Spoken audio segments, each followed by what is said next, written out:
Hello বন্ধুরা, নমস্কার। আপনাদের কাছে আবার নতুন একটা রেসিপি নিয়ে এসেছি।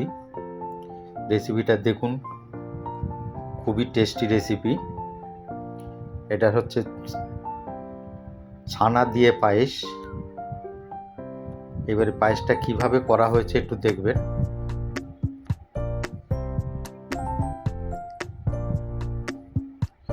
প্রথমে এই দুধটা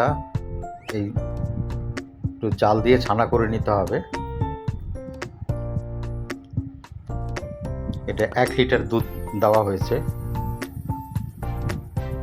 এবার এটা দেওয়া হলো ছানাটা কাটার জন্য ভিনিগারটা দিলে চট করে ছানাটা হয়ে যায়। এবার ছানা কেটে গেছে। এবার এটা ভালো করে ছেঁকে নিতে হবে। ছেঁকে নিয়ে এই ছানাটাকে জল দিয়ে ধুতে হবে। এটা ভালো করে জল দিয়ে ধুতেও হবে আর চটকাতে হবে, কেন ছানাটা একটু ডিমডা ভাব থাকে তো, সেটাকে একটু ভেঙে দিতে হয় চটকিয়ে। আর ওটা জল দিয়ে একটু ভালো করে না ধুলে আপনি যখন ভালো দুধে দেবেন তখন দুধটা হয়তো কেটে যেতে পারে। ওই জন্য জল দিয়ে একটু ভালো করে ধুয়ে তারপরে দিতে হয়। এবার তারপরে আবার এটা দুধ দেওয়া হলো, আর এটা দেওয়া হচ্ছে কনডেক্স মিল্ক। কনডেক্স মিলে আরও টেস্টটা বাড়ে। একটা কনডেক্স মিল্কের হাফ দেওয়া হয়েছে।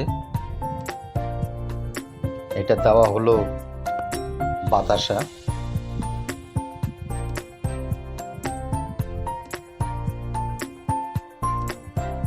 এবার সেই ছানাটাকে গুঁড়ো করে রাখা হয়েছিল, এবার এই ছানাটা দিয়ে দেওয়া হলো।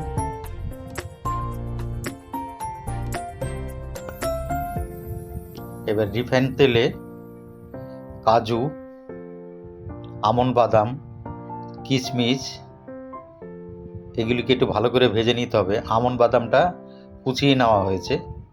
এগুলো একটু রিফাইন তেলে ভেজে তারপরে এই পায়েসের মধ্যে ছেড়ে দেওয়া হচ্ছে।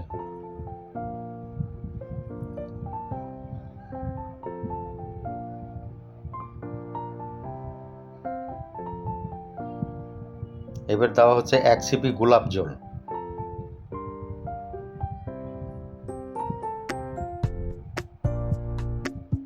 এবার দেওয়া হলো একটু এলাচ গুঁড়ো করে, এটাকে ঢেলে দেওয়া হলো।